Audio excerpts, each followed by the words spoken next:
3 ঘন্টা 4 ঘন্টা ধরে লাইন দিয়ে আমরা গ্যাস ভরছি। ভাড়ায় পোষাচ্ছে না আমাদের, গ্যাসের দাম বাড়ছে গেলে ভাড়ায় পোষাচ্ছে না আমাদের। কিরকম একটা উধাও টাইপের হয়ে গেছে, পয়সাগুলি যেন উধাও হয়ে যাচ্ছে। এর জন্য প্যাসেঞ্জারও হ্যাজারমেন্ট হচ্ছে, কেন সময় মতো গাড়ি পাচ্ছে না অনেক টাইমে। এখন আমাদের এই সমস্যার সমাধান কে করবে, কে আছে করার? এবার দেখা যাচ্ছে লাইন দিতে গিয়ে দেখা যাচ্ছে এত লোকে পরে লাইন পড়ছে যে সেখানে গ্যাসে আর পাওয়া পেলাম না। এই মুহূর্তে পাওয়া না গেলে কিছু করার নেই। এখন না ফাও জায়গায় যাওয়া যায়। কথা হচ্ছে গ্যাস যদি অ্যাভেলেবেল থাকে সবসময় গ্যাসটা পাওয়া গেলে দাম বেশি হোক যাই হোক আমাদের ওটা নিয়ে কোনো দায়িত্ব নেই। সব পাম্পে অ্যাভেলেবেল গ্যাস থাকে যে আমরা গাড়িটা চালাতে পারি। রান্নার গ্যাসের দাম বেড়ে সাধারণ মানুষের পকেটে টান পড়েছে আগেই। এবার সেই আঁচ এসে লাগলো কলকাতার রাজপথের লাইফলাইন অটো পরিষেবাতেও।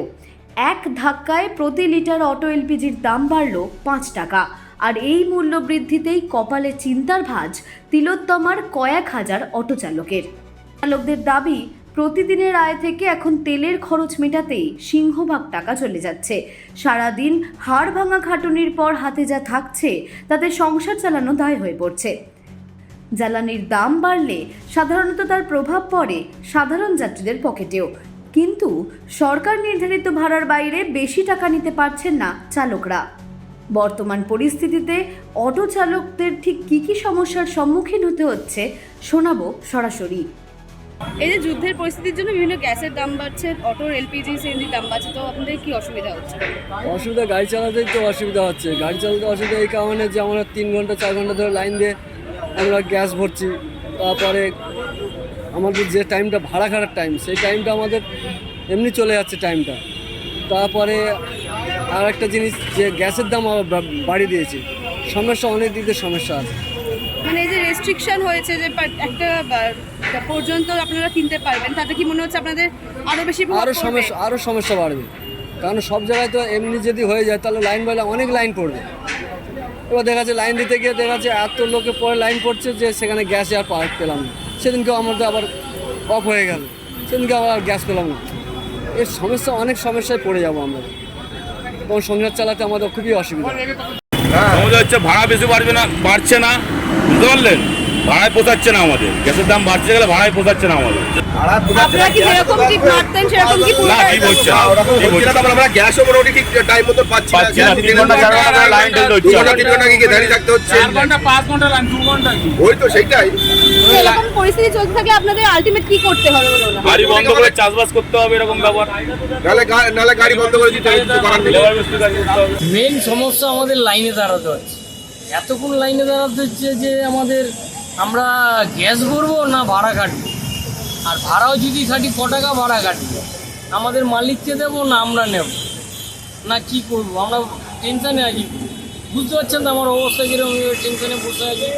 দাম বেরোচ্ছে, প্যাসেঞ্জার কিরকম? প্যাসেঞ্জারও নেই, রাস্তায় লোকও নেই, কি বলবো আর? কিরকম একটা উধাও টাইপের হয়ে গেছে, পয়সাগুলি যেন উধাও হয়ে যাচ্ছে। অনেক ক্ষেত্রে শোনা যাচ্ছে যে কোভিডের মতো অবস্থা আছে। হ্যাঁ, সেইটাই তো বলছি তো, পয়সাগুলি উধাও হয়ে যায়, মানে মানুষ উধাও হয়ে যাচ্ছে, সমস্যা আমাদের দাঁড়িয়ে যাচ্ছে। এখন আমাদের এই সমস্যার সমাধান কে করবে, কে আছে করার? সেন্ট্রাল সরকার করবে, না রাজ্য সরকার করবে, না আম জনতা করবে আমাদের সমস্যা? আমাদের প্রবলেম আমরা পড়েই থাকবো সারা জীবন।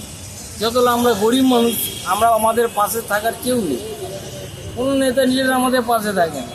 কিছু হলেই আমাদের নিয়ে চলো এখানে, নিয়ে চলুন ওখানে, আমাদের এইসব এরকম সংকট চলতে থাকলে কি আপনাদের অটো চালানো বন্ধ হয়ে যাবে তো। গাড়ি গ্যারেজ হয়ে গেছে, আমাদের 500 গাড়ি চলে, 500 গাড়ির ভিতরে 300 গাড়ি গ্যারেজে পড়ে আছে গ্যাসের জন্য। মানে ড্রাইভাররা গ্যাস ধরে চালাতে পারবে না, যারা মালিক আছে তারা তো গাড়ি কিনেছে, এবার ড্রাইভাররা তো অত সময় দিয়ে গ্যাস ভরতে পারছে না।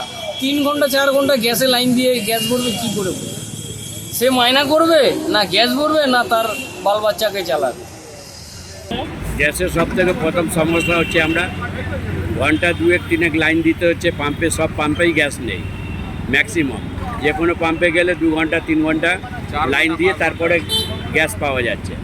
এর জন্য প্যাসেঞ্জারও হ্যাজারমেন্ট হচ্ছে, কেন সময় মতো গাড়ি পাচ্ছে না অনেক টাইমে। আমরা এরকম অনেক কিছু দেখছি যে অনেক দোকানপাট, রেস্টুরেন্ট বলুন বা মিষ্টির দোকান বন্ধ হয়ে যাচ্ছে। আপনাদের কি ওইটা নিয়ে তো আমরা বলতে পারবো না, আমাদের সমস্যাটা আমরা বলতে পারবো। হ্যাঁ, আমাদের অনেক গাড়ি বসে আছে গ্যাসের জন্য, গ্যাস পাচ্ছে না, অনেক গাড়ি চলছে না। মানে এরকম সংকট চলতে থাকলে আপনাদের অসুবিধা হবে? হ্যাঁ, অসুবিধা তো নিশ্চয়ই হবে। সব মিলিয়ে বলা যায় পেট্রোল ডিজেলের সঙ্গে পাল্লা দিয়ে এলপিজির এই দাম বৃদ্ধি শহরতলি থেকে শুরু করে কলকাতার যাতায়াত ব্যবস্থায় ঠিক কতটা বড় প্রভাব ফেলে সেটাই এখন দেখার। দিশা দাস ও অঙ্কিতা পালের রিপোর্ট, হেডলাইন্স কলকাতা। আনন্দ আর ভালোবাসার দীপ্তিতে গড়া সমুজ্জ্বল পরমা, ঠিক তোমারই মতো। শ্যাম সুন্দর কোম্পানি জুয়েলার্স, আগরতলা, উদয়পুর, ধর্মনগর, কলকাতা।